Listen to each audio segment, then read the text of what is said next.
chers membres du corps professoral,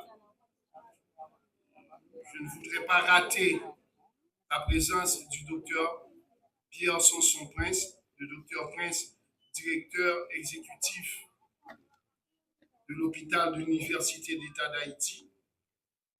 Et j'en profite aussi de l'occasion pour rassurer le docteur Dimétayé que nous sommes en train de déployer pas mal d'efforts pour permettre la réouverture, au moins la délocalisation de l'hôpital de l'Université d'État d'Haïti en attendant la restauration du climat sécuritaire, sans oublier la reconstruction de la ville de Port-au-Prince qui s'en suivra. Parents et amis, étudiantes, étudiants, futurs professionnels de la santé, distingués invités. C'est avec une immense joie, mais aussi une profonde responsabilité que je prends la parole aujourd'hui à l'occasion de cette cérémonie de passation de la blouse blanche et de la prise du stéthoscope. Une équipe qui s'en vient, une équipe qui s'en va sur le terrain de la vie médicale. Ce moment où chacun d'entre vous est bien plus qu'un rite académique, c'est une promesse faite à soi-même, aux patients que vous servirez, à la société tout entière. Permettez-moi de vous dire que je comprends parfaitement l'émotion que vous ressentez aujourd'hui. Moi aussi, il y a de cela plusieurs années, je me suis retrouvé dans cette même posture, à l'orée de mes études de médecine et au terminal de ces années d'études assidues. Pour l'étape initiatique, j'ai enfilé ma première blouse blanche, jeune et beau comme vous aujourd'hui, avec le cœur serré d'enthousiasme, d'appréhension et d'un immense respect pour la mission que je m'apprêtais à embrasser. C'est un souvenir que je n'ai jamais oublié et je vous assure qu'il vous accompagnera toute votre vie. En enfilant cette blouse blanche pour la première fois, vous entrez dans un engagement moral, comme l'a si bien expliqué le vice-recteur Kalitz, un engagement moral. Cette blouse ne symbolise pas seulement le savoir et la compétence que vous allez acquérir ici à la faculté de Quisqueya. Elle incarne aussi la compassion, l'écoute, l'humilité, la rigueur et le courage dont a si bien fait montre et expliqué le vice-recteur Calix.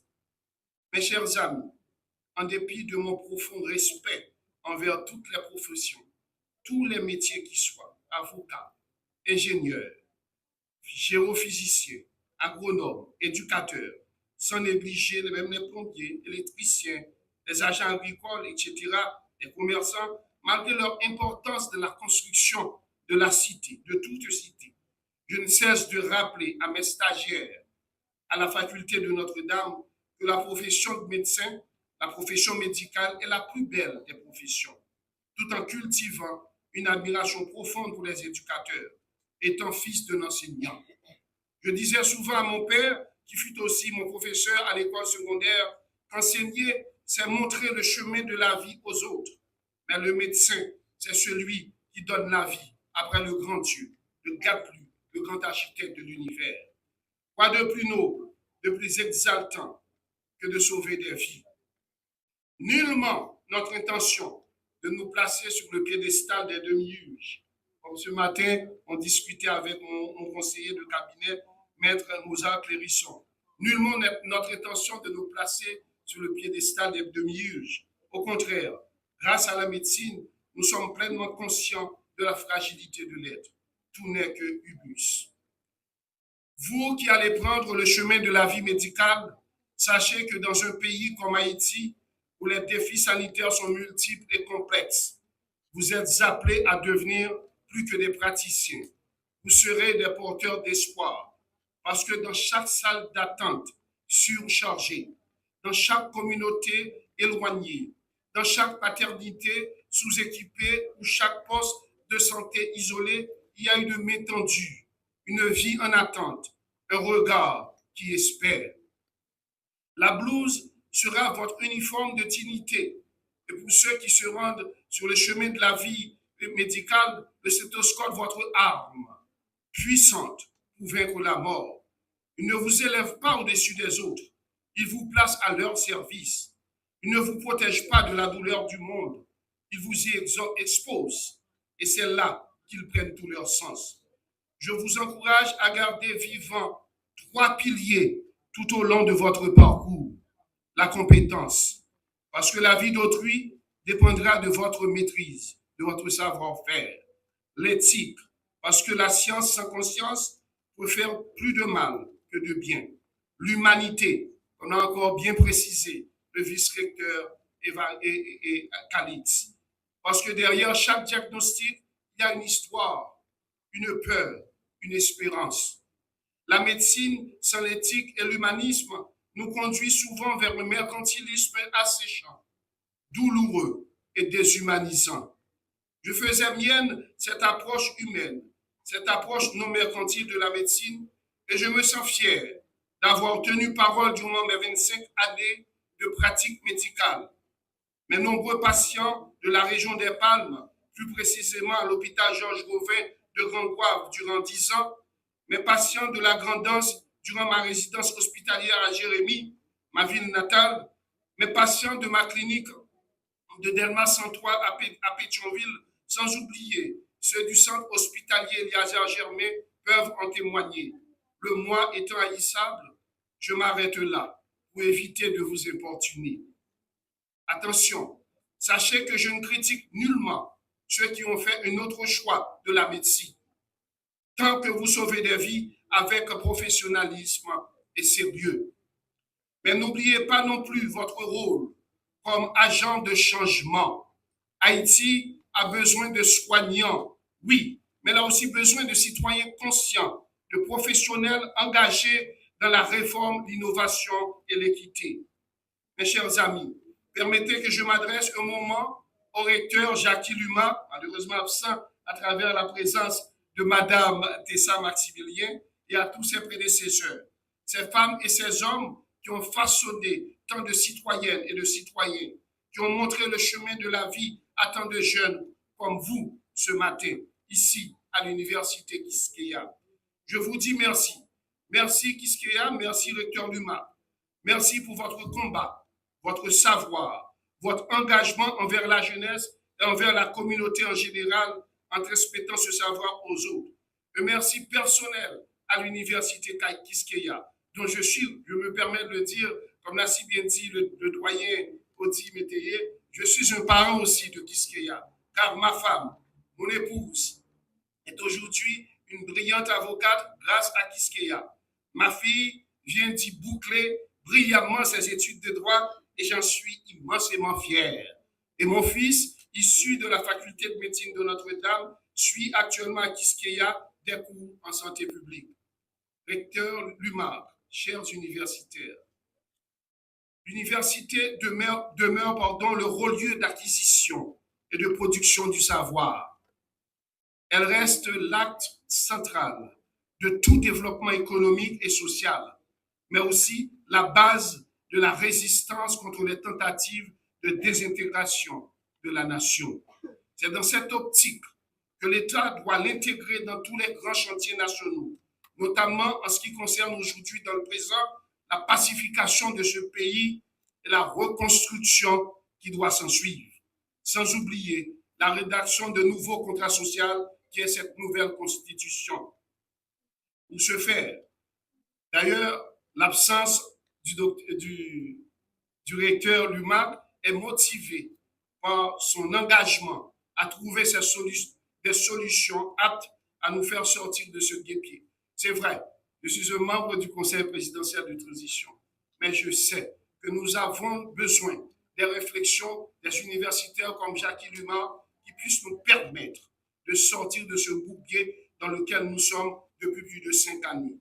Sans oublier ces crises multidimensionnelles, comme l'a si bien dit et Hilary dans son intervention, ces crises multidimensionnelles qui remontent à plus de 20 ans. Pour ce faire, un accompagnement s'avère nécessaire pour que les objectifs stratégiques puissent être atteints dans les domaines de la formation, de la transmission du savoir, de la recherche, de la vie universitaire, des infrastructures. Nous devons former des médecins armés des dernières données de la science et de la technologie, dotés des compétences nécessaires pour prendre en charge nos patients, mais aussi porteurs du sceau de l'humanisme, œuvrant dans le respect et la dignité de nos compatriotes. Nous avons pour obligation de comprendre les nouvelles aspirations de notre jeunesse et de l'accompagner dans la sérénité vers un futur meilleur. La nouvelle constitution doit matérialiser dans l'adresse du réel leurs ardents désirs de participer et de contribuer à tous les niveaux. Je veux parler de cette avant-garde consciente et avisée à cette croisade pour un renouveau national. La reconstruction de ce pays passe obligatoirement par le renforcement de notre université, mais par aussi la construction d'écoles professionnelles appelées à produire des femmes et des hommes à bâtir, construire et rénover. Laissez-moi conclure en saluant les familles qui vous soutiennent, vous qui vous initiez à l'apprentissage de la médecine et vous qui la terminez.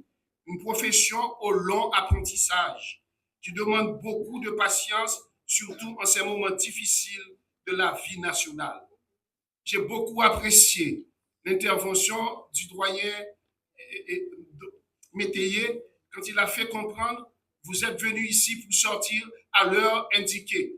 Pas de 13e session, pas de 14e session. Ça, je suis bien placé pour faire comprendre que j'ai vécu douloureusement ces moments où dans d'autres facultés, les enfants, je dis les enfants, vous êtes des enfants pour le moment, mes enfants, mon fils, a passé beaucoup de temps avant de terminer, de boucler définitivement ses études de médecine.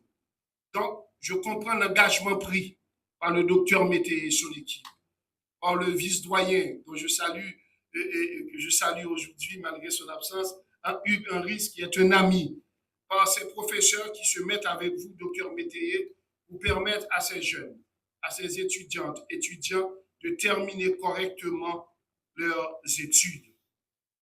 Laissez-moi conclure, je viens de dire aux parents, la situation est vraiment difficile. Bagayoret en pile, je le reconnais. Mais vous devez comprendre que l'État haïtien s'est engagé aussi à prendre ses responsabilités, comme l'a si bien dit Madame Maximilien. Quand vous êtes dans une position décisionnelle, il faut savoir prendre de grandes décisions. Il y a de grandes décisions qui sont en train d'être prises aujourd'hui au niveau du Conseil présidentiel contre cette insécurité. Nous sommes en train de nous battre. Mais il est douloureux de comprendre que des jeunes se laissent manipuler par l'appât du gain.